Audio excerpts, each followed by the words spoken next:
All right, joining me now, Stephen Goold of the Dallas Beer Guardians, affiliated with FC Dallas, and Jeffrey Bonilla of the Surge and the Houston Dynamo. Gentlemen, thank you very much for coming in. I appreciate you both coming on. All right, I'm going to start with you, Stephen. Just take us into how the idea of the Copa Tejas was kind of birthed and how the supporters group got together, all three different ones with Austin FC, FC Dallas, and the Dynamo. Because I think it's great that you guys are cooperatively working together here to kind of produce a champion of Texas. Yeah, that's great, and thanks for having us on, Glenn. I appreciate it, and it was something that once the third franchise in Texas was announced, it was something that was always kind of in the back of our mind, and we were approached by a member from one of the groups in Austin, kind of just saying, hey, this is something I think we're all been kicking around, and they got all of our contacts together and reached out and just said, hey, we need to kind of pitch all our hats in the middle and see what comes out. And we've been working on it basically since the start of the year, and a lot of people are putting in a lot of hours during the week to get this thing off the ground, and we're really excited to just contribute to the history of soccer in Texas, and that's, to me, what's most important here, right, is Copa Tejas was established in 2019 through USL, and so we're kind of hot on the heels of that coming to life, and we felt like this was a great opportunity for us to come together as supporters of the world's game here in our state, and really just promote competition between the groups, and get something going that will last as long as as long as the franchises, as long as the game is played, and so yeah, that was just for me, it made such great sense, and we were approached by Steve Arders and some other members of the founding, Danielle Goronsky and Steve basically stood up the Copa Tejas at the USL level, and they reached out to us saying, hey, we would love for MLS to be a part of this, and the rest has just been, like I said, some long nights and many remote phone calls between our groups, which has certainly, I think, proved beneficial beyond Copa Tejas. We're collaborating on best practices, we're collaborating on all types of things. Hey, how are things going in y'all's town? What's your conversation like with your front office? And some of that kind of started because of the conversation for Copa Tejas, but we've been just staying in communication around, hey, we're kind of having this frustration, or what do y'all do in these situations? And it's really, I think, sort of given us exponential gains just from the jump, and it's been fantastic. So it's gone beyond just the actual Copa Tejas. You guys are talking about best practices for your groups. There'll be a separate one for the USL, who started it, a separate one for Major League Soccer. Jeff, talk to me a little bit about, all these phone calls and kind of the dynamics behind the scenes that Steven's talking about, that you guys are working on, and kind of shed a little light to the normal fans who don't know all the hard work that's going on. Yeah, there's been ongoing Zoom calls about how we set up, like how we set up the whole like founding of the board, how we're gonna end up doing the away travel, communicating with each of the groups, saying, hey, let's meet up for this photo op, let's meet up for the trophy, getting delivered. It's been a lot of work from the beginning, and honestly, looking at it now compared to what it was, it's been a really long journey, but obviously there's still a lot ahead of us, and I mean, all the work that we've been putting in from not only the board but everybody, all the other groups, part of Copa Tejas, it's been incredible. All right, so you gotta first of all, you gotta get the trophy. You gotta figure out how it's going to travel. You got to make the clubs aware. You got to market it. That's why you guys, I'm glad you reached out to me to help you get the word out. Tell me about some of the other things, Jeff, and then we'll pass it to Stephen, about what you guys are doing, just so people can understand what's going on. It's not just you're going out and buying a trophy and giving it to somebody. There's an exponential amount of work that's going on here.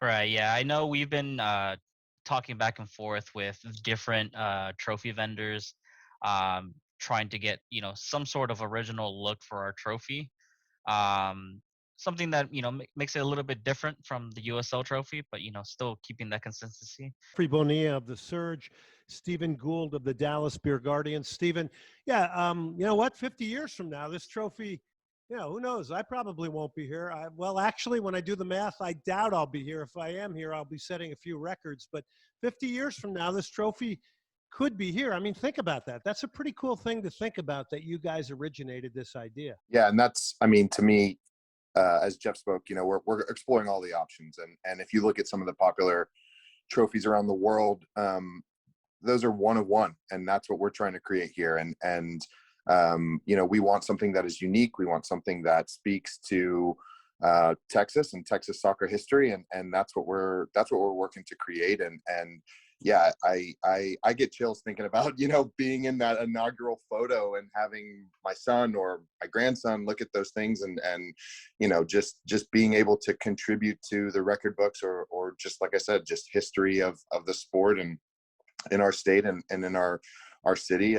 It's a great feeling. And so, you know, we've spoken to a couple jewelers that do silver working. We've spoken to you know, silver and gold. We've spoken to a lot of different trophy vendors, and just sort of explored all of our options as far as what we can do to really create that unique piece. There's some really great mock-ups that we've had some people design for us, and sort of show their flair, and you know, just what they can do on our link for the GoFundMe, and what we've been sharing on the Copa Tejas channel, and just sort of distributing amongst our groups. And it's something that, you know, we really want to drive that organic nature of, you know, this is for the fans, by the fans, you know, and we'll be celebrating with the club, and we'll be right there, you know, in lockstep with them. But let me stop you right there. Sure. You said this is for the fans, by the fans.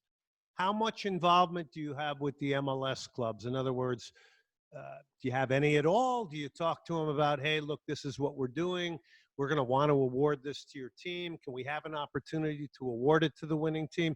I mean, how much of that is there? And I'm sure you don't want a whole lot of it, because supporters-driven things that are organic, you know, it is a league where there's a lot of best practices shared. It's great to see the supporters stepping up as well. Yeah, no, and that's a great call, and it's something where as soon as we stood it up, it was, hey, we're doing this. Be aware that, you know, this is what we're doing this year, and we'll be driving this moving forward. And, you know, obviously, the way we all envision it is just like when the club wins the Supporters Shield. The previous winner, or in this case, since it's the inaugural year, the board members Danielle and Steve would, you know, hand the trophy to the winner, the presidents of the supporters groups in whatever city wins it, and they would turn around and they would hand it to the team. The team would celebrate on the field and do whatever they would, you know, whether it goes to the front office first, and then the players or the captain, whatever, they would celebrate. They would have their time with it, and you know, get to rejoice in that moment, and we could all share in that. And then, you know, that would be housed and sort of given back to us at the end of that, and the supporters would take that trophy, and we would have ownership of that throughout the year. And you know, the next year, the winning team that year gets it presented by the previous year's winner. And so we envision it, you know, very much on par with the Supporter Shield in that regard, as far as like the presentation, the handling, and the housing of it. And you know, that's all part of the tradition. And there's a little bit of I don't want to say give and take, that's maybe not the right phrase, but when we brought it up to our coach Lucci Gonzalez at the open house, he was like, this is great, you know, and blah, blah, blah, I'm all about it. And he didn't seem to know too much about it. So it's really on us, and it's about what we can do to kind of grow awareness and get everybody involved. So we've been reaching out to players and DMing them and saying, hey, you know, this game's coming up, and this is what we're working on, and this is what everything we've been doing. And, you know, that's the burden we have to bear, right? Is if we want this to get out there, then the work's on us. So we've been spending this week kind of ramping everything up, and we have a little bit of a break, a couple month break, I think, in fact, for the next Copa Tejas game. But you know, we have a pretty good relationship with first one. So the first game is this Saturday. Dallas. Yeah, and then there's a break for a little bit in sort of that phase 2 of the league. But I think the next one is maybe, Jeff, is it y'all in Austin or the next one? It's in August, though, right? Yeah, August 4th, I believe, in Austin. All right, Jeffrey, how's the Surge handling everything, and what was the response of the guys when you guys first thought about this, and then speak to the give and take with working with the other supporters groups briefly. Well, again, it's just been countless nights working with the other groups, talking about just different ideas of how we can make this, you know, come alive. We've gotten a lot of support from all the other groups. Now, let Whenever me the stop idea you came up. there. Let me stop you there because you guys represent two groups. We know there's a lot of other groups with these clubs: Austin Right. FC, FC Dallas, Houston Dynamo. Do any of them not want to participate in this? I'm just curious because I know Houston's got another 3 or 4 groups. Everybody's got a couple of groups. Are there others that are not as interested in it? I mean, we reached out to every single group, and whoever was interested ended up going to the meetings. Uh, I mean, we just want to make this work. If the group doesn't want to participate, we have to move on in order to make this work at the end of the day. Because honestly, our vision is to you know bring all the groups together and make this happen. Bring this to the field, bring this to the teams, and bring this to each of the cities. Okay. Stephen, can you add anything to that? I mean, are there any Dallas groups that, just for, they may have a good reason, don't want to participate? I don't know what Yeah, that so good reason would be, but we in Dallas we have Dallas Beer Guardians and we have El Matador, and so we are both firmly behind this effort. And like Jeff said, it's an open invitation to any supporters group, however big or small.